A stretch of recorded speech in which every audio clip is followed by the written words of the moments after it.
اگر کسی صاحب کا سانس زیادہ ہے تو وہ لمبا سانس نہ لے، ساتھ دیں، یہ کہ یکسانیت ہو پڑھنے میں، ایک طرح سے پڑھیں. یا حیو یا قیوم. اوم جب کاف کرے نا تو اس میں تھوڑا سا یا قیوم،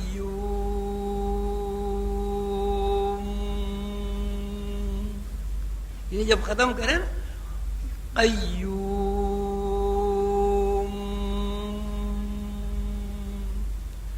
اب سب پڑھیں بسم اللہ الرحمن الرحیم. یا حیو یا قیوم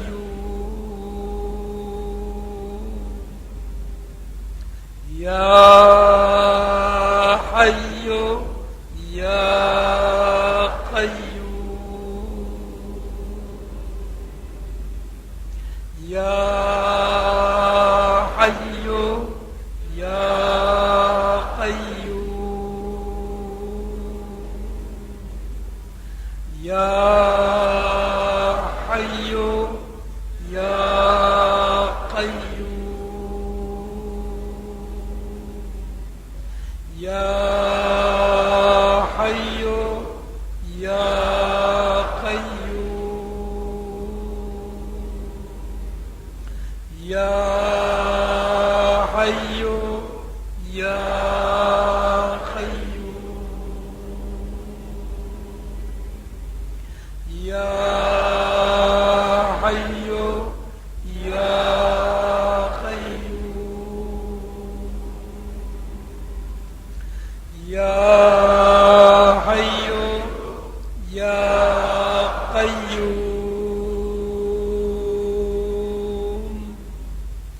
یا حیو یا قیوم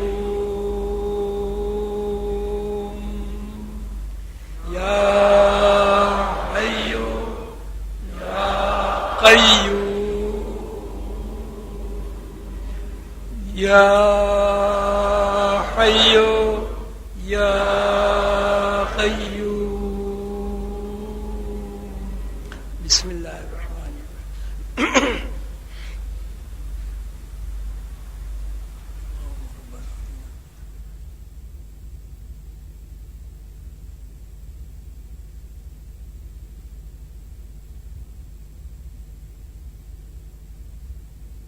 آج کی اس مجلس کا انعقاد اور آپ سب حضرات کو یہاں بلانے کا مقصد ایک تو یہ ہے کہ آپ لوگوں کا بھی دل چاہتا ہے کہ آپ مجھے دیکھیں، مجھے سنیں، جس طرح آپ کا دل چاہتا ہے کہ آپ مجھ سے ملیں، مجھ سے باتیں کریں، مجھ سے قریب ہو کر بیٹھیں. اسی طرح میرا بھی دل چاہتا ہے کہ میں اپنے بچوں سے، اپنے اولاد سے ملوں، ملاقات کروں، ان کی سنوں، اپنی سناؤں.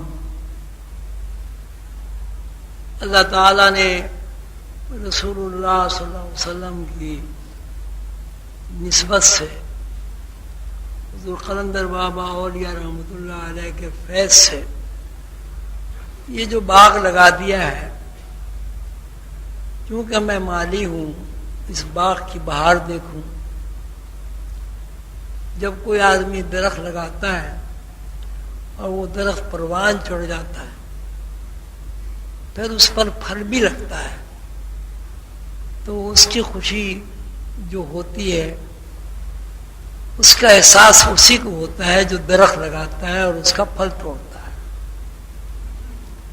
الحمدللہ میں نے بھی اپنے مرشد کریم کی خوشنودی کے لیے ان کی حکم کی تعمیل میں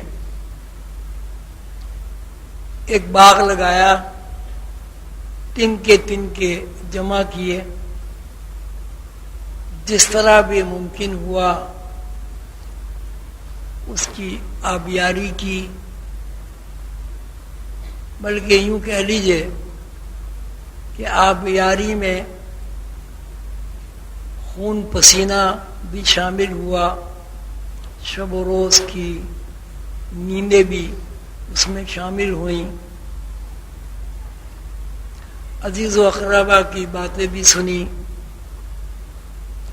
خاندان والوں کی نفرتوں کا بھی اظہار ہوا، اور سچی بات یہ ہے کہ اپنی اولاد کے لیے جو کچھ تعلیمی نقطہ نظر سے کرنا چاہیے تھا اس میں بھی کوتاہی ہوئی،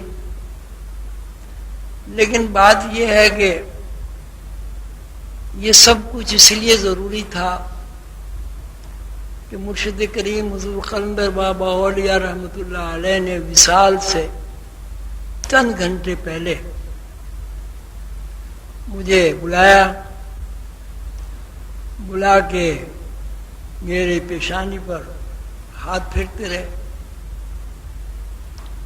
اور یہ فرمایا کہ خواجہ صاحب سلسلہ آپ کو چلانا ہے۔ تو میں نے اپنے دل میں سوچا کہ یہ اتنی بڑی بات مرشد نے فرما دی ہے کہ سلسلہ آپ کو چلانا ہے، نہ میرے اندر سکت ہے، نہ میرے اندر علم ہے، نہ کوئی میں جسمانی میری صحت پہلوانوں جیسی ہے، نہ میری توند ہے، نہ میری گردن ہے، اتنی بڑی میرا تصور تھا پیروں کا کہ بھائی توند بھی ہونی چاہیے، اتنی بڑی گردن بھی ہونی چاہیے، نہ میں نے کبھی پگڑی باندھی، اور سب سے بڑی بات یہ کہ علمی اعتبار سے بالکل کوڑا ہوں۔ بہرحال اب یہ فرما رہے تو انہوں نے فرمایا کہ جب اللہ چاہتا ہے سب ہو جاتا ہے۔ ظاہر ہے اب اس کے بعد تو کوئی بات کرنے کی گنجائش ہی نہیں تھی۔ پھر فرمایا کہ مشن چلانے والے لوگ دیوانے ہوتے ہیں، تو میں سوچ میں پڑ گیا کہ یہ دیوانگی کا کیا مطلب ہے؟ جب آدمی پاگل ہو گیا، مجنون ہو گیا، تو وہ مشن کیا چلائے گا؟ وہ تو باولا ہی ہو گیا۔ پھر میں نے اپنے دماغ پہ سوچ ڈالا کہ دیوانگی کا کیا مطلب ہے؟ تو میری سمجھ میں یہ بات آئی، دیوانگی کا مطلب میرے خیال میں حضور کا منشا یہ ہے جو یہ فرما رہے ہیں کہ جب مشن زیر بحث ہو، یہ سامنے ہو، پھر وہاں عقل الشعور استعمال نہیں کرنا، عقل نہیں استعمال کرنا۔ اس کا مطلب یہ نہیں ہے کہ مشن چلانے والے واقعی باولے ہوتے ہیں، باولے ہوں تو مشن ہی نہ چلائے، ان کی بات کون سنے گا؟ جیسے ہی میری یہ بات ذہن میں آئی تو حضور قلندر بابا نے فرمایا آپ میری بات سمجھ گئے؟ میں کہا جی حضور میں سمجھ گیا۔ کہنے لگے پھر اللہ حافظ آپ جائیں۔ تو وہ حالت ایسی تھی کہ یہ اندازہ ہو گیا تھا کہ آج یہ آخری دن ہے۔ میں نے آپ حضرات کو پتہ نہیں یہ بات بتا کے صحیح بھی ہوگی نہیں بتانا، لیکن بہرحال میں بتا دیتا ہوں۔ حضرت عیسیٰ علیہ السلام نے مجھے براہ راست 1 ہفتے تک اپنے اسباق میں رکھا۔ ان سے میں نے پوچھا حضور یہ آپ یہ مردے زندہ کر دیتے تھے اور چڑیا میں پھونک مار کے اڑ گئی، اور کیا ہو گیا، اس کا کیا فارمولہ ہے؟ وہ فارمولہ انہوں نے مجھے بتا دیا، وہ میرے ذہن میں تھا۔ تو میں حضور قلندر بابا اولیاء رحمۃ اللہ علیہ کے پاس سے اٹھا اور دوسرے کمرے میں جا بیٹھا، تو وہ کچھ ایسی صورت تھی کہ جو وہ تخت جس پہ وہ آرام فرما رہے تھے یا نظر کے عالم میں تھے، وہ تخت جو ہے وہ دیوار سے لگا ہوا تھا. تو میں یہ سوچنے لگا یہ کس طرح ممکن ہو کہ یہ تخت ذرا دیوار سے دور ہو جائے اور مجھے ایسا موقع مل جائے کہ میں 7 چکر لگا دوں تاکہ یہ زندہ ہو جائے. اسے ایک فارمولہ کہتے ہیں. تو اب یہ ممکن نہیں تھا کہ میں کسی سے یہ کہتا بھائی ذرا تخت ادھر کو گھسیٹ دو. تو انہوں نے مجھے بلایا اور بلا کے کہنے کہ میں نے آپ سے کہا آپ گھر جائیں. میں کہا اچھا حضور. تو میں جا کے وہاں ان کی بیٹی کا گھر تھا سرما کا، وہاں بیٹھ گیا. تو پھر انہوں نے امت جی کو بلایا اور انہوں نے کہا کہ اس سے کہو کہ جائے. کیوں نہیں جاتا؟ خیر اب ہم بھائی اپنا روتے دھوتے چلے آئے، اب تو کوئی گنجائش ہی نہیں تھی. اب میں بیٹھ گیا، بڑی بے چینی، بڑی پریشانی کہ اللہ میاں کیا کروں، کس طرح کروں، اور میرے پیر و مرشد چلے جائیں گے تو کیا بنے گا اور کس طرح ہوگا. اللہ تعالیٰ سے دعا مانگتا رہا بیٹھا. پھر میں نے سوچا کہ تصرف کرنا چاہیے. گستاخی بھی، بے ادبی تھی کہ پیر و مرشد کے لیے آدمی تصرف کرے. بہرحال میں اسی 605 میں میں مغرب کے وقت وہاں سے آیا تھا حیدری سے. رات کے 1:30 بجے ان کے صاحبزادے شمشاد بھائی تشریف لائے. وہ کہا ابا کا انتقال ہو گیا. اب جو بھی گزری ہوگی وہ تو اس کا تو کوئی کہنے کی بات ہی نہیں ہے. تو یہ بات کہ مجھے جاتے ہوئے وہ یہ فرما گئے کہ مشن چلانے والے لوگ دیوانے ہوتے ہیں. تو دیوانگی کا مطلب یہ ہے کہ جب اللہ کا کوئی کام آدمی کرے اب اس میں عقل نہیں لڑانی کہ بچوں کا کیا ہوگا، بیوی کا کیا ہوگا. مقصد یہ بھی نہیں سب کو چھوڑ چھاڑ کے. ابھی جیسے وقار صاحب نے کہا کہ بھائی رحمانیت تو ہے ہی نہیں اسلام، لیکن اولیت جو ہے مشن کو دینی ہے. صاحب اللہ تعالیٰ نے ایسا جذبہ عطا کیا، ایسا جذبہ عطا کیا کہ نہ رات کا پتہ چلا نہ دن کا پتہ چلا. اور الحمدللہ وہ زمین ہموار ہوتی چلی گئی، رحمت کی بارش برستی رہی، درخت لگتے رہے اور پھلاور بنتے چلے. اب یہ سب جو آپ لوگ میرے سامنے بیٹھے ہوئے ہیں، الحمدللہ مجھے تو یہ ہرے بھرے پھلدار سب درخت نظر آتے اور میں آپ کو دیکھتا ہوں، خوش ہوتا ہوں، اللہ کا شکر ادا کرتا ہوں. پھر یہ پھلدار درخت کی تعریف یہ ہے کہ پھلدار درخت پہ جب ایک دفعہ پھل لگ جاتا ہے تو اس پھلوں کا سلسلہ شروع ہو جاتا، پھر نسل چل پڑتی.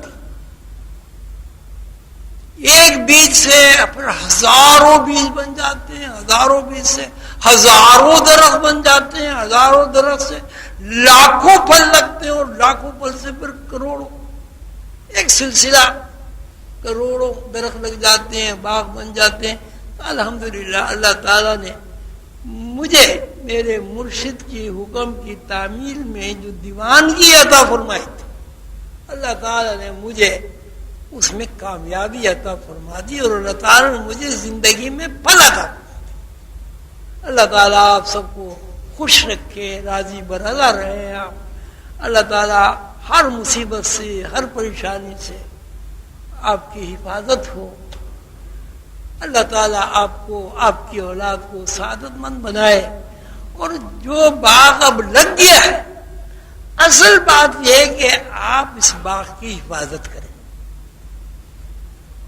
آندھیاں آئیں، طوفان آئے، کچھ ہو، آپ نے ان درختوں کی، اس باغ کی، حضور قلندر بابا اولیاء رحمت اللہ علیہ کے اس باغ کی حفاظت کرنی ہے. اب حفاظت کا ایک ہی طریقہ ہے، وہ طریقہ یہ ہے کہ ہر آدمی یہ کوشش کرے کہ جس طرح ہمارے بابا جان نے ایک درخت لگا دیا، تھوڑی بہت تربیت کر دی، اگر اس نے 1000 آدمیوں کی تربیت کر دی تو ہم نے 2 آدمیوں کی تربیت ضرور کر دی، اور یہ کوئی کام مشکل نہیں۔ ہر آدمی 2 آدمی اپنے جیسے ضرور بنا سکتا ہے، لیکن شرط ہے، شرط یہ کہ آدمی کو پہلے خود بننا پڑتا۔ آپ کسی سے کہیں کہ بھائی جھوٹ نہ بولا کرو، اور جھوٹ سے آپ بچتے نہ ہوں، تو آپ کی اس بات کا کسی پہ اثر نہیں۔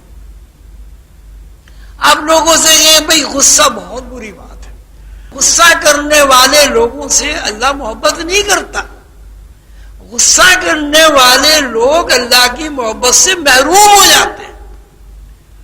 تو وہ کہے گا بھائی ابھی میں نے تمہیں ذرا سی بات کہی تھی، آپ تو آپے سے باہر ہو گئے تھے۔ تو جب آپ خود ہی اللہ کی محبت سے محروم ہیں، مجھے اللہ کی محبت کی تلقین آپ کیسے کر سکتے؟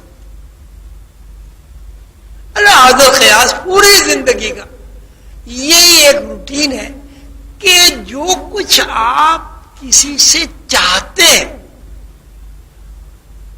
وہ پہلے خود کریں، اس پہ آپ عمل کریں۔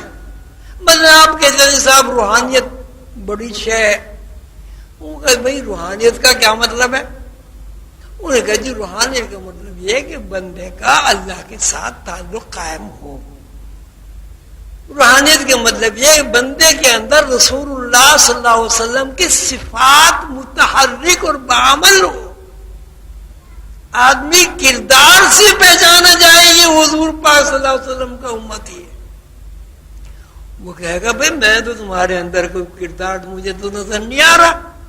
اچھا اگر نہیں بھی کہے گا وہ خاموش ہو جائے گا، کہے گا ایسی بیوقوف آدمی ہے، خود کرتا نہیں ہمیں نصیحت کر رہا ہے۔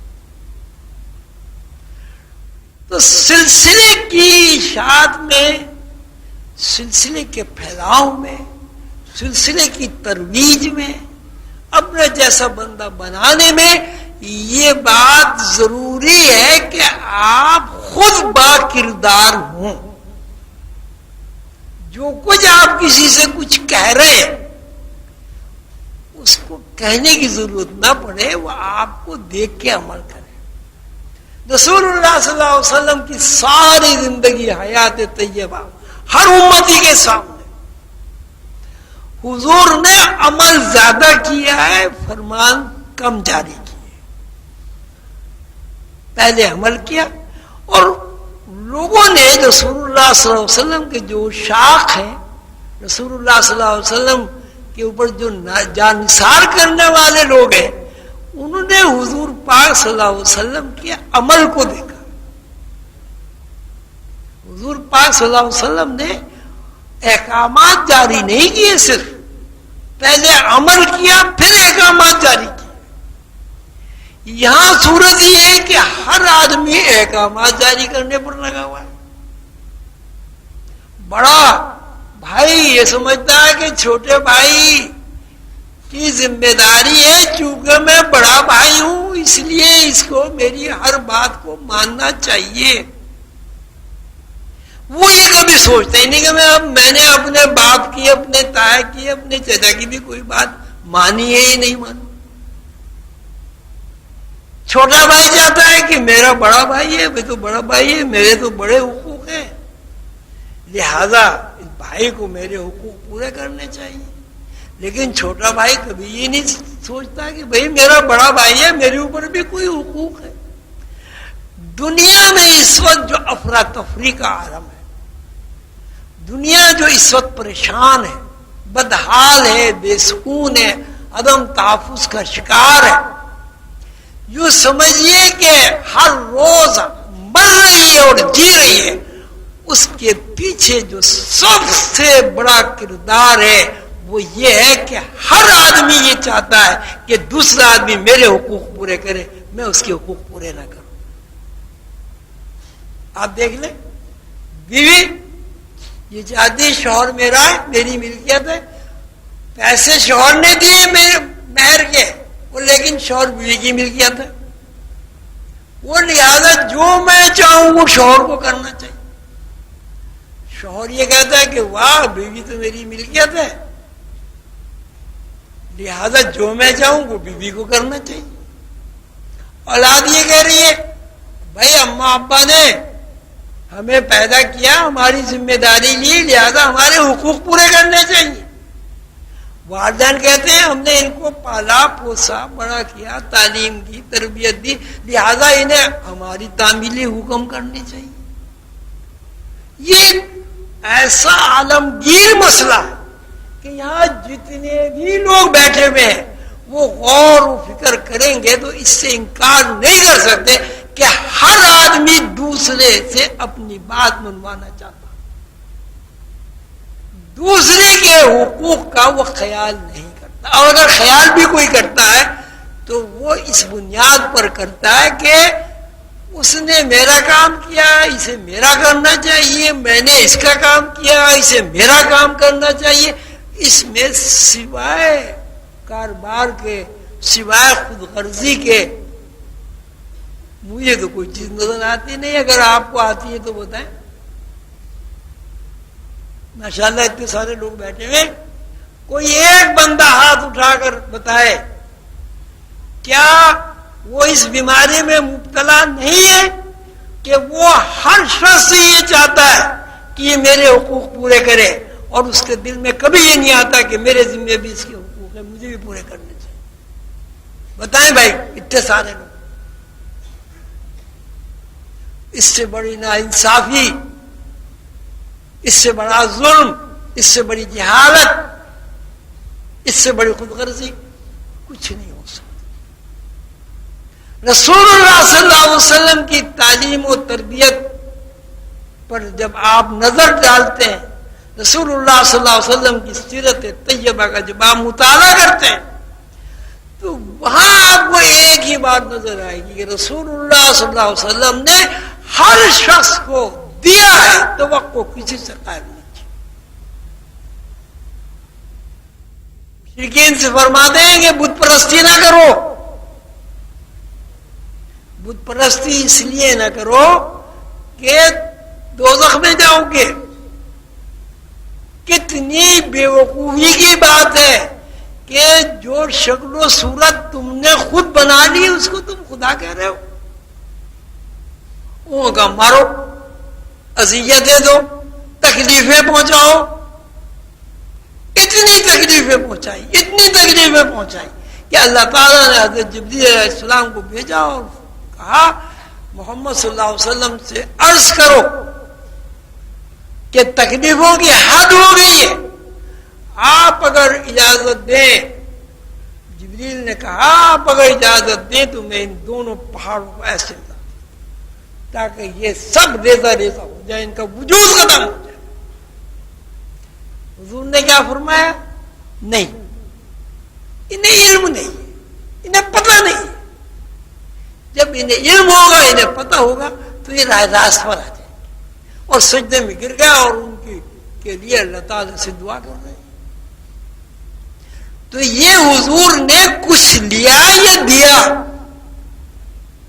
بھئی دینے کی بات نہیں ہے. ان سارے جمع ہو گئے، انہوں نے کہا کہ صاحب آپ کو اگر بادشاہ چاہیے ہم آپ کو بادشاہ بنا لیتے. آپ کو عرب کے قبیلے میں سے خوبصورت ترین لڑکی جو چاہیے اس کے ساتھ آپ کی شادی کر دیتے. آپ سردار بننا چاہیں آپ کو سردار بنا لیتے. رسول اللہ نے کیا فرمایا؟ نہ، مجھے ان چیزوں کی ضرورت نہیں، میں تو تمہیں کچھ دینے آیا ہوں، اور دینا یہ ہے کہ تمہیں دوزخ کی آگ سے بچانا چاہتا ہوں، تمہیں جنت میں لے جانا چاہتا ہوں. رسول اللہ صلی اللہ علیہ وسلم کی سیرت کا جتنا بھی آپ مطالعہ اس میں ایک ہی بات آپ کو نظر آئے گی کہ رسول اللہ صلی اللہ علیہ وسلم نے کسی سے ذاتی منفعت کی کوئی توقع نہیں رکھی. جو بھی کچھ کہا لوگوں کی بھلائی کے لیے کہا، لوگوں کی فلاح کے لیے کہا، اور اللہ کی خوشنودی کے لیے کہا. رسول اللہ صلی اللہ علیہ وسلم کی زندگی کا یہ کردار، یہ عمل جب ہم دیکھتے اور بحیثیت امتی کے اپنے گریبان میں منہ ڈالتے تو آپ انصاف سے کہیے کہ ہم کہاں کھڑے؟ یہاں تو ہر شخص لینے کے چکر میں یا کوئی دینے کے چکر میں، اگر دینے کے بھی چکر میں ہوگا بھائی اللہ کے لیے 1 روپیہ دے دو 10 ملیں گے. اچھا اب یہ کبھی نہیں سوچتا کوئی آدمی کہ بھائی اللہ تعالیٰ نے ایک نظام بنایا کہ اللہ کے لیے جب تم 1 روپیہ خرچ کرو گے تو اللہ تمہیں 10 دے گا. لیکن اگر آپ نے 1 روپیہ اللہ کے لیے خرچ کرنا ہے، اگر وہ آپ نے 1 روپیہ نہیں دیا تو ڈیبٹ کریڈٹ کے اصول پہ کیا ہوگا؟ کیا ہوگا جی بولے نا، کیا ہوگا؟ 10 کٹیں گے بھائی. جب لینے کا مسئلہ ہے تو اللہ 10 دے گا، اور جب جانے کا مسئلہ ہے تو وہاں چپکے سے ہو کے بیٹھ گئے. حضور قلندر بابا اور رحمۃ اللہ علیہ مجھ سے فرمایا کہ آپ کسی کے گھر مہمان جائیں ملنے، آپ کے ذہن میں یہ بات آئی کہ یہ بندہ مجھے چائے پلائے. یہ بڑے غور سے سننے کی بات ہے. یہ بندہ مجھے چائے پلائے گا، چائے کی قیمت 1 روپیہ، رکھ لیجیے 1 روپیہ کی چائے پلائے. آپ گئے، اس بندے نے آپ کو چائے نہیں پلائی، ایسے گھر سے رخصت کر دیا، کچھ بھی نہیں ہوا. اس بندے کے اوپر کوئی مواخذہ نہیں، کوئی ڈیبٹ نہیں، کوئی کریڈٹ نہیں. آپ اپنے گھر چلے آئے. اب وہ بندہ جس کے یہاں آپ گئے تھے اور آپ نے یہ توقع قائم کی تھی کہ یہ مجھے 1 روپے کی چائے پلائے گا، وہ آپ کے گھر آ گیا. آپ نے بھی اس کو 1 روپے کی چائے نہیں پلائی. آپ کے وسائل میں سے 10 روپے کٹ جائیں گے. بہت غور سے سنیں. توقع کی کسی سے 1 روپے کی 10 روپے لگا دیں. آپ نے کسی سے توقع کی 10 روپے کی، وہ اس کی توقع پوری نہیں کی، کچھ بھی نہیں ہوا. وہ بندہ آپ کے گھر میں آ گیا، اس نے آپ سے توقع بھی نہیں کی، آپ نے اس کے اوپر 10 روپے خرچ نہیں کیے. کیا ہوگا؟ کتنے ڈیبٹ ہو گئے؟ اب دن میں آپ نے 10 ایسے کاروبار کیے، 1000 روپے روز کا گھاٹا ہو گیا. آپ کو پتہ ہی نہیں ہوا اوپر کیا ہو رہا ہے. ڈیبٹ کریڈٹ اوپر، ڈیبٹ کریڈٹ اوپر ہو رہا ہے، بینکوں میں تو بعد میں ہوتا ہے. تو کسی سے توقع قائم کرنے کا کیا مطلب ہوا؟ کیا مطلب ہوا؟ کسی سے توقع قائم کرنے کا مطلب یہ ہوا کہ آپ نے اپنے اکاؤنٹ میں کیا کہتے ہیں وہ جو چور چوری کرتے ہیں نا، وہ زخم لگاتے ہیں، کیا کہتے ہیں اسے؟ چور دیوار میں لگا نقب. آپ نے نقب لگا رہے. آپ نے مجھ سے یہ توقع کی بھائی ہم جا رہے ہیں عظیمی صاحب کے پاس، عظیمی صاحب ہم سے ہنس کے بات کریں گے. عظیمی صاحب نے آپ کو ڈانٹ ڈپٹ کر دی. ہر وقت چلے آتے ہیں، وہ وقت نہیں دیکھتے. اب کچھ بھی نہیں ہوا. اب عظیمی صاحب آپ کے گھر گئے، آپ نے کہا عظیمی صاحب بھی تو ہم سے ڈانٹ ڈپٹ کے بات کی، لیا ہم بھی روکھے منہ سے بات کریں گے.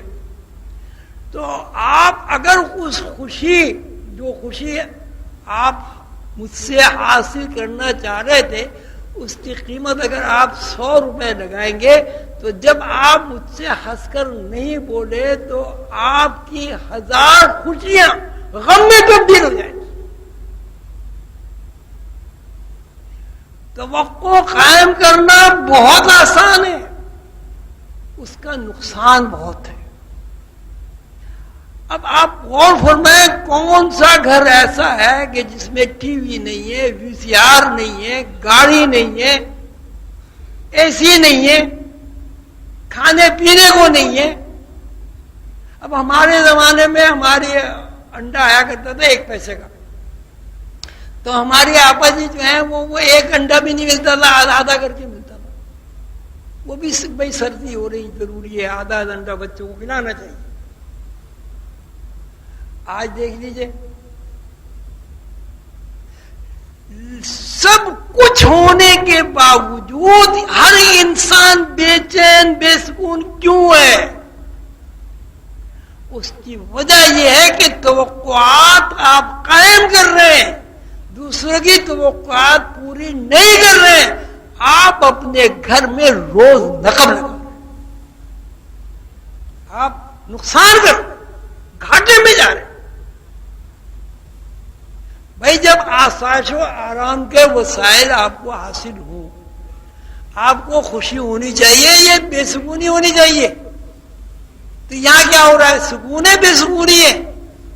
جتنی نعمت ہے اتنی آدمی بے سکون ہے، جتنی مال و دولت ہے اتنا ہی وہ خوفزدہ ہے. اس کی وجہ یہ ہے کہ ہر انسان دوسرے انسان سے توقع قائم کر رہا ہے اور اپنے اوپر دوسرے کے حقوق کا تعین اس کے ذہن میں آتا ہی نہیں.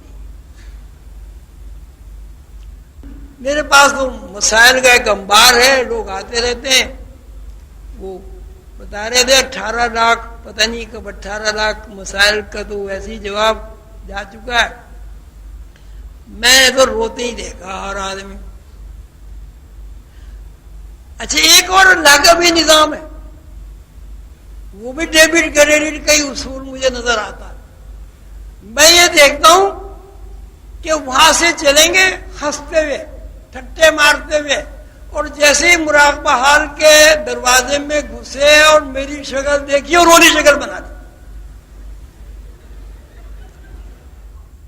ایسا روتا ہوا آدمی آ گیا، وہ پہاڑی ٹوٹی ہے. بھائی کیا مصیبت آ گئی؟ کیا میری صورت پہ رونا لکھا ہوا ہے؟ میں تو ویسے ہی ہنستا رہتا ہوں. بھائی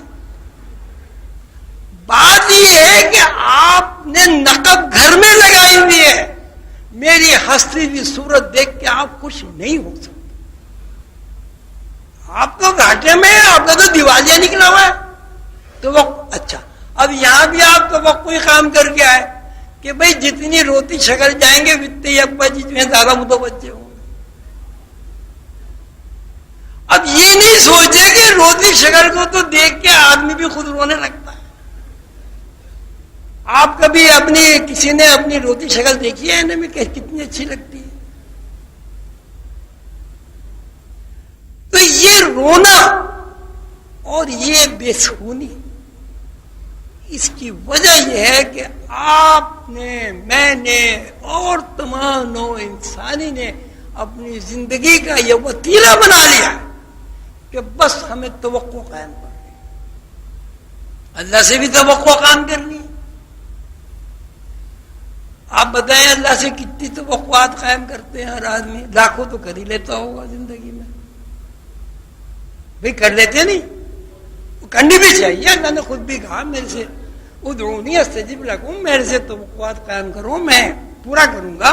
میرے سامنے مجھ سے درخواست کرو، میں پورا کروں. وعدہ کیا تھا. لیکن سوال یہ ہے کہ اللہ کے بھی تو کچھ حقوق ہیں.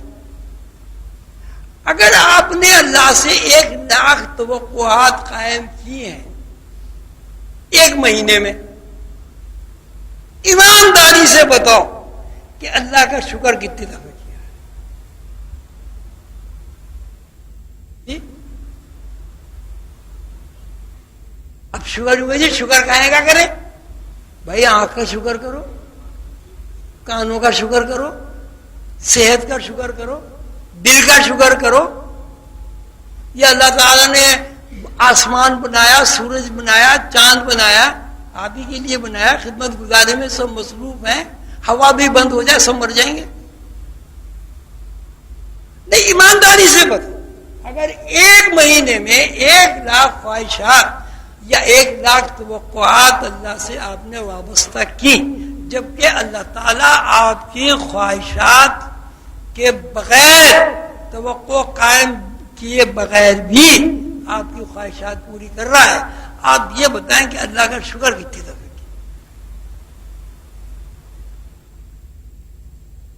ہے؟ بھائی کسی کو اندازہ 1 مہینے میں کتنی دفعہ شکر کیا ہوگا؟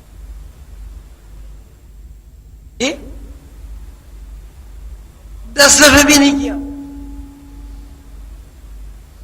جتنی اللہ کی نعمتیں میسر ہیں اللہ میاں اندھا کر دے, بہرا کر دے, ہارٹ اٹیک ہو جائے, حلق بند ہو جائے, پانی نہ جائے اندر. یہ ساری نعمتیں ہیں اللہ کی, اور یہ ساری نعمتیں آپ کی توقع اور خواہش کے مطابق ہیں. بتائیں کون آدمی یہ چاہتا ہے میں اندھا ہوں؟ ہر آدمی کی خواہش ہے میری آنکھیں رہیں. کون چاہتا ہے میں بہرا ہو جاؤں؟ کون چاہتا ہے میرا حلق بند ہو جائے, اس میں پانی نہ جائے؟ کون چاہتا ہے کہ میں مر جاؤں؟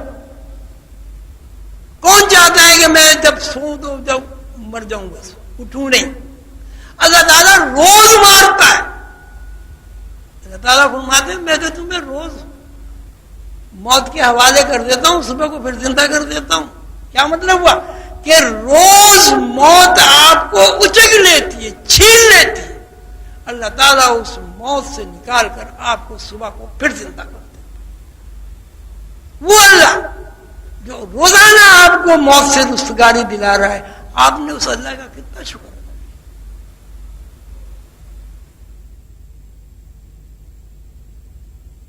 ایک بات تھوڑی ہے دماغ چھین لے اللہ. کیا ریٹارڈڈ بچے نہیں ہوتے؟ ہم کیا کر سکتے بھائی؟ ہمیں بیٹھے بیٹھے میرا دماغ الٹ جائے, میں کیا کر سکتا؟ توقعات بہت ہیں, خواہشات بے تحاشا ہیں, شمار ہی نہیں. لیکن کسی دوسرے کے حقوق کا پورا کرنا ذہن میں نہیں آتا. اس کا کیا مطلب ہوا کہ ہم ایثار سے محروم ہو گئے. جتنے پیغمبران علیہم الصلاۃ والسلام کے واقعات قصے آپ نے پڑھے, ان میں سب میں ایک بات مشترک نظر آئے گی کہ ہر پیغمبر کی زندگی ایثار سے تعبیر ہے. حضرت ابراہیم علیہ السلام سے آپ چلیں, 70-72 سال کی عمر میں بیٹا ہوتا ہے, خواب دیکھتے ہیں کہ اپنے بیٹے کو ذبح کر دو. دیکھیے ہم خواب دیکھ رہے ہیں. حضرت ابراہیم علیہ السلام کا ایثار کہ بیٹے کے گلے پہ چھری رکھ دو.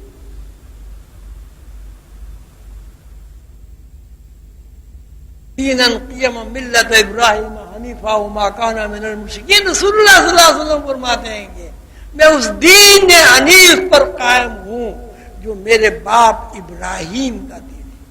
یا اللہ مجھے مشرکین سے محفوظ فرما. تو جب رسول اللہ صلی اللہ علیہ وسلم دین حنیف پر قائم ہے, ان کی امت بھی تو دین حنیف پر قائم ہے. ان کی امت میں جو حضرت ابراہیم علیہ السلام کا ایثار ہونا چاہیے. اور ایثار کب ہوگا؟ جب آدمی اپنی ذات کو, اپنی خواہشات کو, دوسرے آدمی کی ذات کو, اس کی خواہشات کو سامنے رکھ کے فیصلہ کرے. یہی حال حقوق العباد کا حال. ظاہر ہے انسانوں کے حقوق بھی ہیں, اولاد کے حقوق بھی ہیں, رسول اللہ صلی اللہ علیہ وسلم کے حقوق بھی ہیں, اللہ کے حقوق بھی ہیں. اور آپ کسی سلسلے میں اگر داخل ہو گئے, اس معاہدے کے ساتھ داخل ہو گئے کہ ہم آپسی میں سلسلے میں داخل ہو گئے, کیا مطلب ہوا اس کا؟ کیوں داخل ہو؟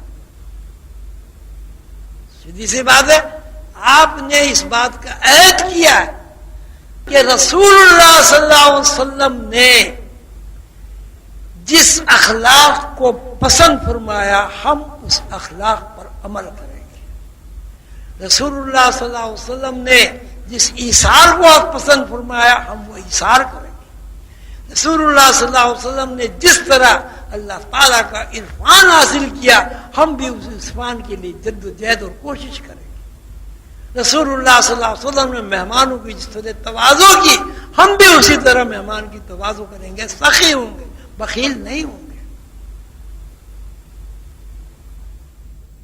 اس کا لب لباب یہ نکلا، اگر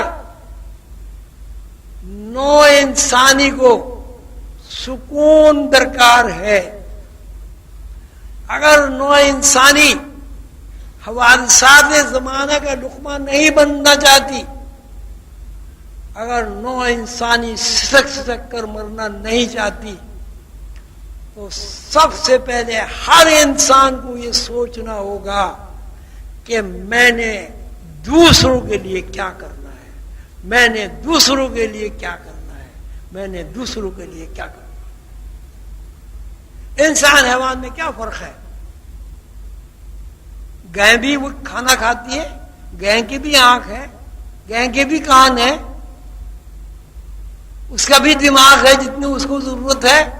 کیا فرق ہے انسان اور حیوان میں؟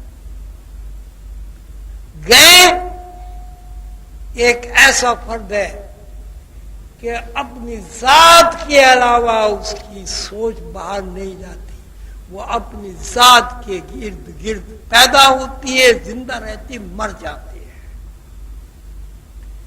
انسان گائے سے، حیوانات سے اس لیے ممتاز ہے کہ انسان اپنے لیے نہیں سوچتا، سوچتا ہے تو دوسروں کے لیے سوچتا ہے، اس لیے کہ انسان کے اندر اللہ کی صفات کام کرتی ہے۔ اللہ تعالیٰ اپنے لیے سوچتے ہیں، لا تاخذہ سنۃ ولا نوم، کہ اللہ کو تو اونگ بھی نہیں آتی، نیند بھی نہیں آتی، بھوک بھی نہیں لگتی، پیاس بھی نہیں لگتی، بچے بھی نہیں ہیں، شادی بھی نہیں کرتے۔ پھر یہ جو اتنا بڑا اللہ تعالیٰ نے نظام بنایا ہوا ہے، اس کا کیا مطلب ہوا؟ اس کا مطلب یہ ہوا کہ اللہ کی سنت ہی ہے کہ اللہ دوسروں کے لیے ہی سوچتا، اپنے لیے سوچتا ہی۔ اور جب اللہ کی یہ سنت ہے تو رسول اللہ صلی اللہ علیہ وسلم کی بھی یہ سنت ہے کہ رسول اللہ صلی اللہ علیہ وسلم بھی اپنی امت کے لیے، مسلمانوں کے لیے، مومنین کے لیے اور پوری نو انسانی کے لیے سوچتے ہیں۔ یہی وجہ ہے کہ اللہ تعالیٰ نے رسول اللہ صلی اللہ علیہ وسلم کے لیے فرمایا وَمَا أَرْسَلْنَاكَ إِلَّا رَحْمَةً لِلْعَالَمِينَ، کہ ہم نے تمہیں پورے عالمین کے لیے، اس زمین کے لیے نہیں، ایسی کروڑوں اربوں خربوں زمین کے لیے عالمین بنا کر بھیجا، رحمت بنا کر بھیجا۔ سلسلہ عالیہ عظیمیہ کے جتنے بھی افراد ہیں، خواتین ہیں، مرد حضرات ہیں، بچے ہیں، بچیاں ہیں، لڑکے ہیں، لڑکیاں ہیں، سب کی یہ ذمہ داری ہے کہ رسول اللہ صلی اللہ علیہ وسلم کی سیرت طیبہ کا بار بار مطالعہ کریں اور حضور پاک صلی اللہ علیہ وسلم کی سیرت کو اپنی زندگی میں داخل کریں، توقعات قائم بھی نہ کریں،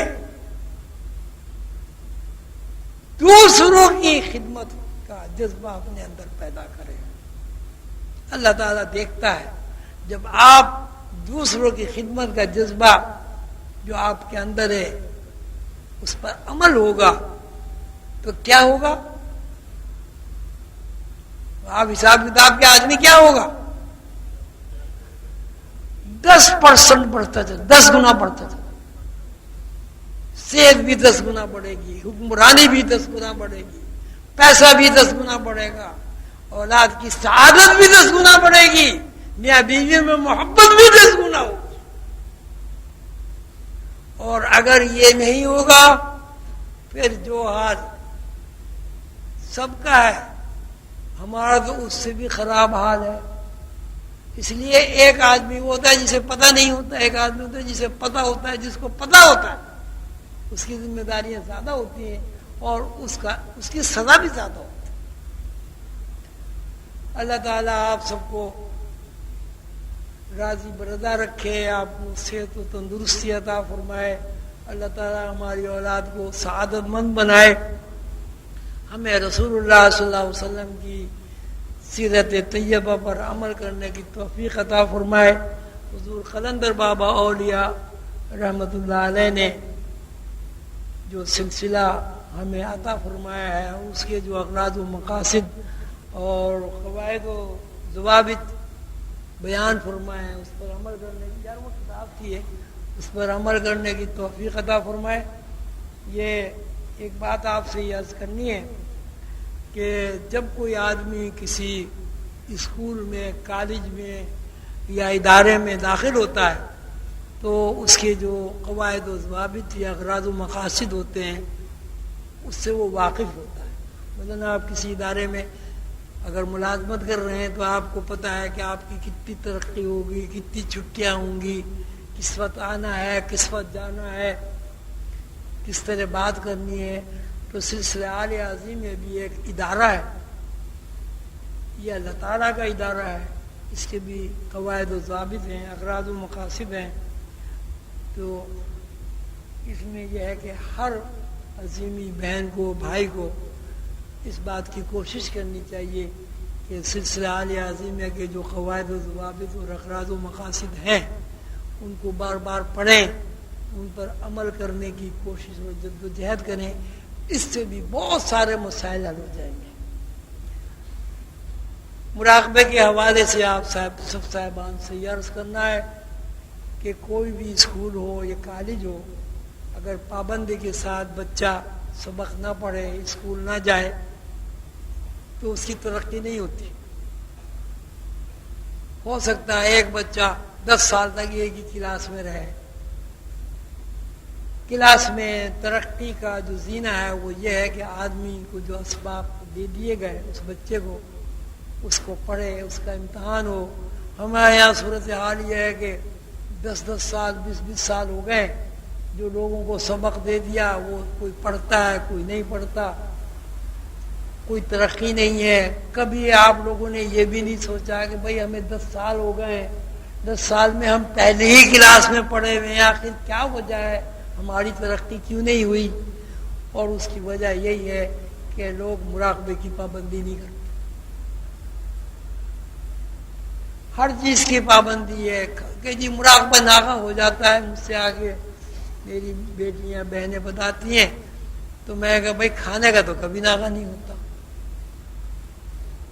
10 منٹ اللہ کے لیے جو ہے اس میں ناغہ پہ ناغہ ہوئے چلے جا رہے ہیں۔ کیا ہوا کہ جی تھک گئے تھے، اچھا بھائی تھک گئے تھے تو بچوں کو روٹی بھی نہ پکا کے دیتی، بھوکے سلا دیتی، خود بھی بھوکی سو جاتی یا بھوکے سو جاتے۔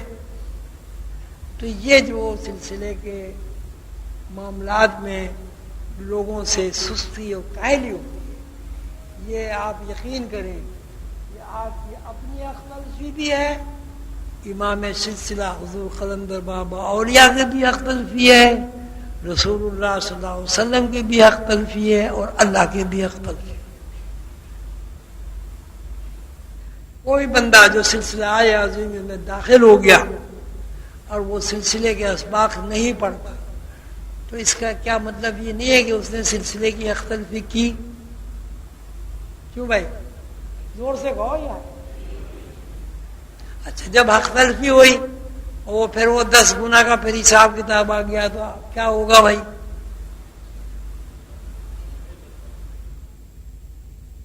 یہ کیسے ممکن ہے کہ حضور قلندر بابا اولیاء رحمت اللہ علیہ جو کائنات میں صدر صدور کے عہدے پر بیٹھے ہوئے ہیں، ان کا کوئی عظیمی بچہ پریشان ہو جائے، اس کو وسائل نہ ملے، وہ نوکری سے پریشان ہو،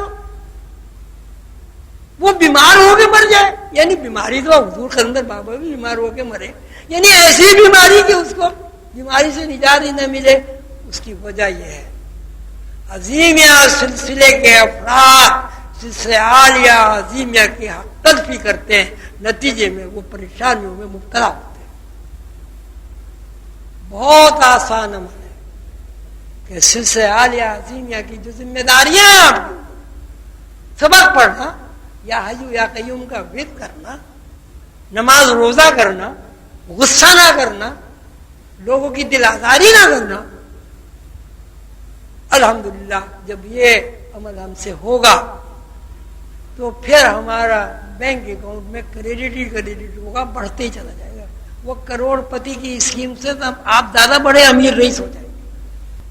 لیکن کتنی حیرت کی بات ہے کہ 24 گھنٹے آپ دنیا میں لگے رہتے ہیں اور 15 منٹ مراقبے کرنے کا جب وقت آتا ہے تو آپ سو جاتے ہیں، تھک جاتے ہیں. آپ خود ہی بتائیں کیا یہ انصاف کی بات ہے؟ یہ زور سے بولے.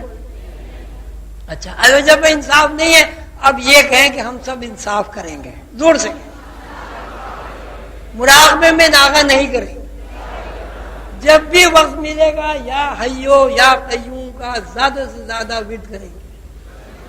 رسول اللہ صلی اللہ علیہ وسلم کی سیرت طیبہ کا بار بار مطالعہ کریں گے اور حضور پاک صلی اللہ علیہ وسلم کی تعلیمات پر عمل کرنے کی پوری جد و جہد اور کوشش کریں گے. اپنے سلسلے عالیہ عظیمہ کے تشخص کو برقرار رکھیں گے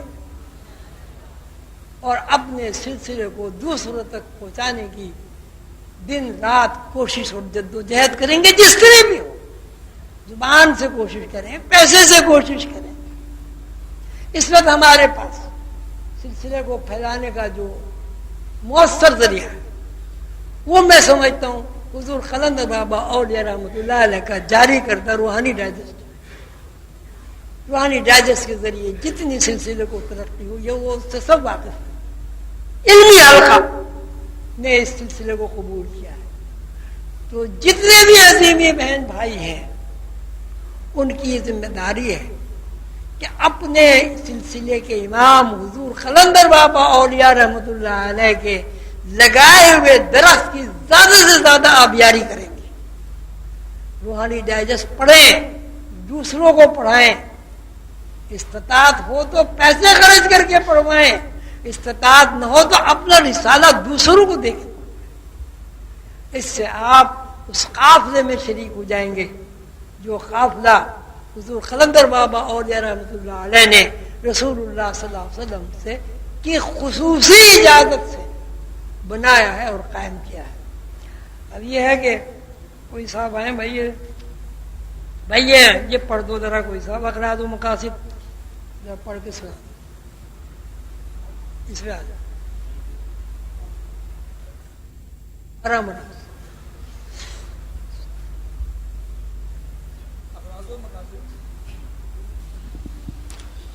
اغراض و مقاصد. لازوال ہستی اپنی قدرت کا فیضان جاری و ساری رکھنے کے لیے ایسے بندے تخلیق کرتی رہتی ہے جو دنیا کی بے ثباتی کا درس دیتے ہیں. خالق حقیقی سے تعلق قائم کرنا اور آدم ذات کو اس سے متعارف کرانا ان کا مشن ہوتا ہے. سیدنا حضور علیہ الصلوۃ والسلام کے وارث ابدال حق حضور قلندر بابا اولیاء کی تعلیمات کا نچوڑ یہ ہے کہ انسان کو محض روٹی کپڑے کے حصول اور آسائش و زیبائش کے لیے ہی پیدا نہیں کیا گیا، بلکہ اس کی زندگی کا اولین مقصد یہ ہے کہ وہ خود کو پہچانے، اپنے اس رحمت للعالمین محسن کا قلبی اور باطنی تعارف حاصل کرے، جن کے جود و کرم اور رحمت سے ہم ایک خوش نصیب قوم ہیں اور جن کی تعلیمات سے انحراف کے نتیجے میں ہم دنیا کی بدنصیب اور بدترین قوم بن چکے ہیں. سلسلہ عالیہ عظیمیہ کے اغراض و مقاصد حسب ذیل ہیں. نمبر 1، صراط مستقیم پر گامزن ہو کر دین کی خدمت کرنا.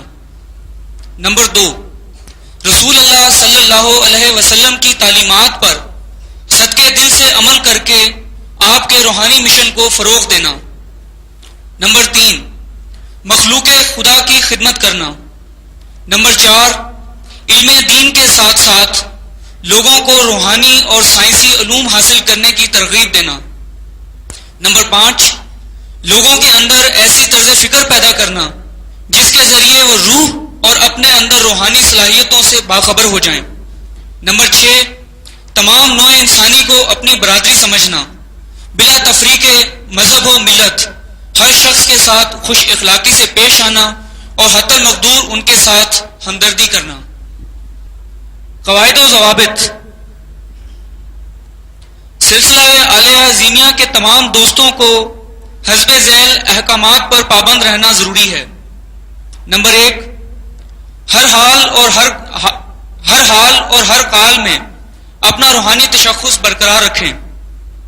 نمبر 2، چھوٹے اور بڑے کا امتیاز کیے بغیر سلام میں پہل کریں۔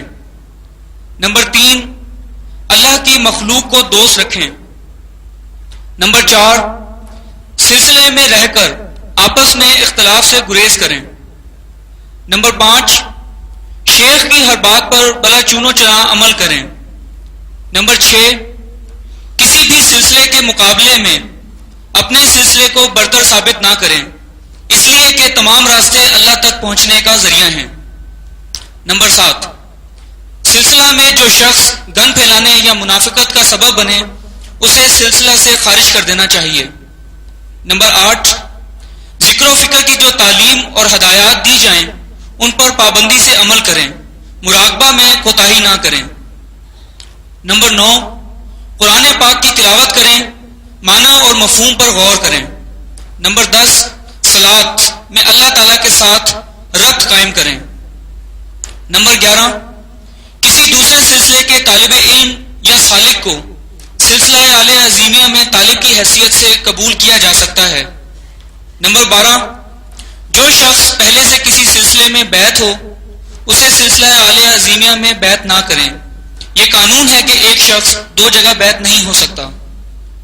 نمبر 13، سلسلہ اعلی عظیمیہ سے بیعت حاصل کرنے کے بعد نہ تو بیعت توڑی جا سکتی ہے اور نہ ہی کوئی فرد اپنی مرضی سے فرار حاصل کر سکتا ہے، اس لیے بیعت کرنے میں جلد بازی کا مظاہرہ نہ کریں۔ جو شخص سلسلہ میں داخل ہونا چاہتا ہے اس سے کہا جائے کہ پہلے خوب اچھی طرح دیکھ بھال کر لی جائے کہ ہم اس لائق ہیں بھی یا نہیں۔ نمبر 14، سلسلہ عظیمیہ کے ذمہ دار حضرات پر لازم ہے کہ وہ کسی کو اپنا مرید نہ کہیں۔ دوست کے لقب سے یاد کریں۔ نمبر 15، سلسلہ کا کوئی صاحب مجاز مجلس میں گدی نشی ہو کر نہ بیٹھے، نشست و برخاست عوام کی طرح ہو۔ نمبر 16، نوع انسانی میں مرد، عورتیں، بچے، بوڑھے سب آپس میں آدم کے ناطے خالق کائنات کے تخلیقی راز و نیاز ہیں، آپس میں بھائی بہن ہیں، نہ کوئی بڑا ہے نہ چھوٹا۔ بڑائی صرف اس کو زیب دیتی ہے جو اپنے اندر ٹھاٹھے مارتے ہوئے اللہ کے صفات کے سمندر کا عرفان رکھتا ہو، جس کے اندر اللہ کے اوصاف کا عکس نمایاں ہو، جو اللہ کی مخلوق کے کام آئے، کسی کو اس کی ذات سے تکلیف نہ پہنچے۔ نمبر 17، شک کو دل میں جگہ نہ دیں، جس فرد کے دل میں شک جا گزی ہو وہ عارف کبھی نہیں ہو سکتا، اس لیے کہ شک شیطان کا سب سے بڑا ہتھیار ہے، جس کے ذریعے وہ آدم ذات کو اپنی روح سے دور کر دیتا ہے۔ روحانی قدروں سے دوری آدم کے اوپر علم و آگاہی اور عرفان کے دروازے بند کر دیتی ہے۔ نمبر 18، مصور ایک تصویر بناتا ہے، پہلے وہ خود اس تصویر کے نقش و نگار سے لطف اندوز ہوتا ہے۔ مصور اپنی بنائی ہوئی تصویر سے اگر خود مطمئن نہ ہو تو دوسرے کیوں کر متاثر ہوں گے؟ نہ صرف یہ کہ دوسرے لوگ متاثر نہیں ہوں گے بلکہ تصویر کے خد و خال مذاق کا ہدف بن جائیں گے، اور اس طرح خود مصور بے چینی، اضطراب اور اضمحلال کے عالم میں چلا جائے گا۔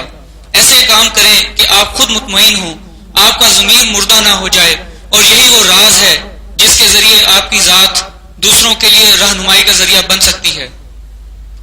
19، ہر شخص کو چاہیے کہ کاروبار حیات میں مذہبی قدروں، اخلاقی اور معاشرتی قوانین کا احترام کرتے ہوئے پوری جد و جہد اور کوشش کرے، لیکن نتیجے پر نظر نہ رکھے، نتیجہ اللہ کے اوپر چھوڑ دے، اس لیے کہ آدمی حالات کے ہاتھ میں کھلونا ہے۔ حالات جس طرح چابی بھر دیتے ہیں آدمی اسی طرح زندگی گزارنے پر مجبور ہے۔ بے شک اللہ قادر مطلق اور ہر چیز پر محیط ہے، حالات پر اس کی گرفت ہے، وہ چاہے اور جس طرح چاہے حالات میں تغیر واقع ہو جاتا ہے۔ معاشی حصول میں معاشرتی، اخلاقی اور مذہبی قدروں کا پورا احترام کرنا ہر شخص کے اوپر فرض ہے۔ نمبر 20، تم اگر کسی کے دل آزاری کا سبب بن جاؤ تو اس سے معافی مانگ لو، قطع نظر اس کے کہ وہ تم سے چھوٹا ہے یا بڑا، اس لیے کہ جھکنے میں عظمت پوشیدہ ہے۔ نمبر 21، تمہیں کسی کی ذات سے تکلیف پہنچ جائے تو اسے بلا توقف معاف کر دو، اس لیے کہ انتقام بجائے خود ایک صحبت ہے، انتقام کا جذبہ اعصاب مزمحل کر دیتا ہے۔ نمبر 22، غصہ کی آگ پہلے غصہ کرنے والے کے خون میں ارتعاش پیدا کرتی ہے اور اس کے اعصاب متاثر ہو کر اپنی انرجی ضائع کر دیتے ہیں، یعنی اس کے اندر قوت حیات ضائع ہو کر دوسروں کو نقصان پہنچاتی ہے۔ اللہ تعالیٰ نوع انسانی کے لیے کسی قسم کے بھی نقصان کو پسند نہیں فرماتے۔ اللہ تعالیٰ کا ارشاد ہے، جو لوگ غصہ پر قابو حاصل کر لیتے ہیں اللہ ایسے احسان کرنے والے بندوں سے محبت کرتا ہے۔ یاد رکھیے، شمع پہلے خود جلتی ہے اور جب وہ اپنی زندگی کا ایک ایک لمحہ آگ کی نظر کر کے خود کو فنا کر دیتی ہے تو اس اثار پر پروانے شمع پر جان اثار ہو جاتے ہیں۔ سلسلہ عظیمیہ تمام نوع انسانی کو متحد ہو کر اللہ کی رسی کو مضبوط پکڑ لو اور آپس میں تفرقہ نہ ڈالو کہ پلیٹ فارم پر جمع ہونے کی دعوت دیتا ہے۔ آئیے عہد کریں کہ محسن انسانیت صلی اللہ علیہ وآلہ وسلم کے نقش قدم پر چل کر پوری انسانیت کے لیے ہم ایک مثال قائم کریں گے اور حضور اکرم کے مشن کو گھر گھر پہنچا کر ہر فرد کو اس کے اندر بہتے ہوئے علم و آگاہی کے سمندر سے روشناس کرائیں گے اور خود بھی اپنی روحانی صلاحیتوں سے بہراور ہو کر رسول اللہ صلی اللہ علیہ وسلم کے سامنے سرخ رو ہوں گے۔ آمین یا رب العالمین۔ عظیمیہ کا بنیادی سبق یا حی و یا قیوم، چلتے پھرتے اٹھتے بیٹھتے وضو بغیر وضو، اور اس کے بعد جتنے بھی عظیمی ہمارے بہن بھائی ہیں ان کو اسباق مل گئے ہیں۔ اور ایک مراقبہ ہر سلسلے میں موجود ہے مختلف طریقوں سے۔ مراقبہ ظاہر ہے ایسا ایک عمل ہے کہ جس میں تفکر زیر بحث آتا ہے، کھوج تلاش، اندر داخل ہو کر کسی چیز کو ڈھونڈنا، اس کو مراقبہ کہتے ہیں۔ مثلا اگر قرآن پاک میں کوئی آدمی تفکر کرتا ہے، وہ اللہ کی کسی آیت میں گہرائی میں جا کر اس کی حکمت تلاش کر لیتا ہے تو اس عمل کو بھی مراقبے کے علاوہ دوسرا نام نہیں دے سکتا۔ مراقبے کا مطلب ہے کھوج لگانا، چھپی ہوئی چیز کو ڈھونڈ کر نکال لانا۔ اور یہ زندگی میں ہر آدمی، جیسے اب آپ پی ایچ ڈی کریں تو پی ایچ ڈی کا بھی نام مراقبے کے علاوہ آپ کچھ بھی اس لیے نہیں رہ سکتے جب تک پی ایچ ڈی میں ذہنی ارتکاز نہیں ہوتا تو آدمی پی ایچ ڈی نہیں کر سکتا۔ تو مختصر یہ ہے کہ مراقبے کا مطلب ہے ڈھونڈنا۔ روحانی اصطلاح میں مراقبہ وہ عمل ہے جس کے بارے میں کہا جاتا ہے کہ انسان اپنے اندر داخل ہو کر مادیت سے آزاد ہو کر تھوڑی دیر کے لیے اپنی روح کو تلاش کر لے۔ روح کو تلاش کرنے کا اصطلاحی نام مراقبہ ہے۔ 11 دفعے آپ سب صاحبان درود شریف پڑھیں اپنے آہستہ آہستہ، اور 11 دفعے یا حی و یا قیوم پڑھیں۔ اس کے بعد ایک 10 منٹ کے لیے مراقبہ کریں گے۔ مراقبے میں کیونکہ اجتماعی محفل ہے، اس میں مختلف سلاسل کے لوگ بھی موجود ہوں گے، ایسے لوگ بھی موجود ہیں جو ابھی تک کسی سلسلے میں بیعت نہیں ہوئے۔ تو یہ ہے کہ آج ہم مراقبہ رسول اللہ صلی اللہ علیہ وسلم کے گنبد خضرا کا مراقبہ کریں گے۔ تصور یہ کرنا ہوگا کہ حضور پاک صلی اللہ علیہ وسلم جو صاحبان عمرے اور حج کی سعادت حاصل کر چکے ہیں، مسجد نبوی کی زیارت انہیں نصیب ہو چکی ہے، وہ تو یہ تصور کریں کہ مسجد نبوی میں بیٹھے ہوئے ہیں اور حضور پاک صلی اللہ علیہ وسلم کے روضہ مبارک ان کے سامنے ہے۔ اور جو لوگ ابھی تک اللہ تعالیٰ انہیں سعادت عطا فرمائے ابھی تک وہاں نہیں گئے، وہ حضور کے روزے کا تصور کریں۔ 11 دفعے درود شریف، 11 دفعے یا حی و یا قیوم پڑھ کے حضور پاک صلی اللہ علیہ وسلم کے روزہ اقدس کا تصور کرنا ہے۔ بسم اللہ الرحمن الرحیم۔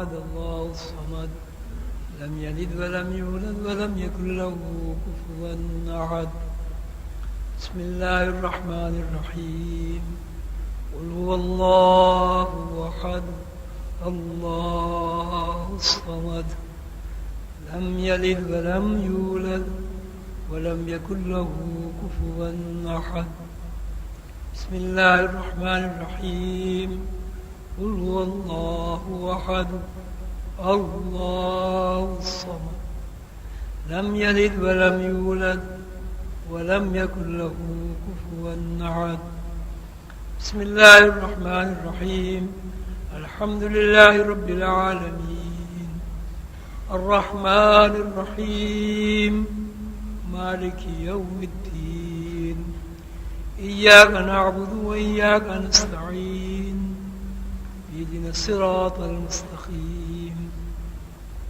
صراط الذين أنعمت عليهم غير المغضوب عليهم ولا الضالين بسم الله الرحمن الرحيم إن الله وملائكته يصلون على النبي يا أيها الذين آمنوا صلوا عليه وسلموا تسليما اللهم صل على محمد وعلى آل محمد كما صليت على إبراهيم وعلى آل إبراهيم إنك حميد مجيد اللهم بارك على محمد وعلى آل محمد كما باركت على إبراهيم وعلى آل إبراهيم إنك حميد مجيد سبحان ربك رب العزة عما يصفون وسلام على المرسلين والحمد لله رب العالمين یا اللہ جو کچھ ہم نے پڑھا ہے اس کا ثواب آقا نامدار تاجدار مدینہ خاتم الانبیاء محمد رسول اللہ صلی اللہ علیہ وسلم کی خدمت اقدس میں پیش ہو کر صحابہ کرام رضوان اللہ تعالی عنہم اجمعین خلفاء راشدین ائمہ مجتہدین اہل بیت خلفاء راشدین تمام اولیاء کرام خصوصاً حضرت نانا تاج الدین ناگپور رحمۃ اللہ علیہ حضور قلندر بابا رحمۃ اللہ علیہ اس کا ثواب پہنچے یا اللہ ان تمام برگزیدہ ہستیوں کے تو خیر ہمارے اوپر رحم فرما ہمارے اوپر کرم فرما ہماری خطاؤں کو معاف فرما چھوٹے بڑے گناہوں سے ہمیں محفوظ فرما یا اللہ ہمیں اپنے حبیب محمد رسول اللہ صلی اللہ علیہ وسلم کی محبت عطا فرما یا اللہ ہمیں اپنی ذات کا عرفان نصیب فرما یا اللہ ہماری روحانی صلاحیتوں کو بیدار فرما یا اللہ ہمیں روحانی علوم سیکھنے کا شوق عطا فرما یا اللہ ہمیں اپنے عرفان نصیب فرما یا اللہ ہماری روحانی صلاحیتوں کو بیدار فرما یا اللہ جو کچھ ہم نے سنا ہے اس پر عمل کرنے کی توفیق عطا فرما یا اللہ رسول اللہ صلی اللہ علیہ وسلم کے نقش قدم پر چلنے کی توفیق عطا فرما یا اللہ اس مجلس میں جتنے بھی لوگ شریک ہوئے ہیں ان کی شرکت کو قبول فرما یا اللہ جو بے روزگار ہیں انہیں روزگار عطا فرما یا اللہ جن لوگوں کو آپ نے اپنی رحمت سے کاروبار عطا فرمایا یا اللہ ان کے کاروبار میں برکت عطا فرما یا اللہ ہمارے بچوں کو سعید بنا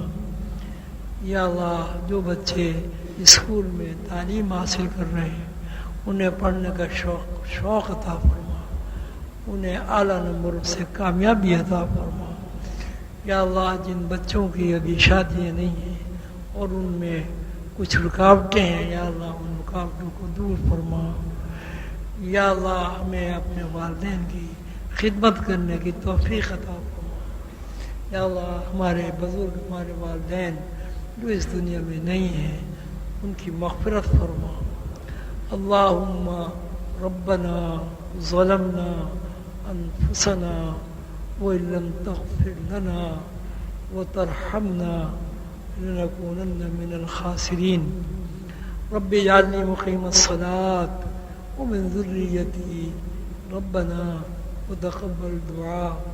ربنا اغفر لي ولوالدي وللمؤمنين يوم يقوم الحساب. واعف عنا واغفر لنا وارحمنا أنت مولانا فانصرنا على القوم الكافرين.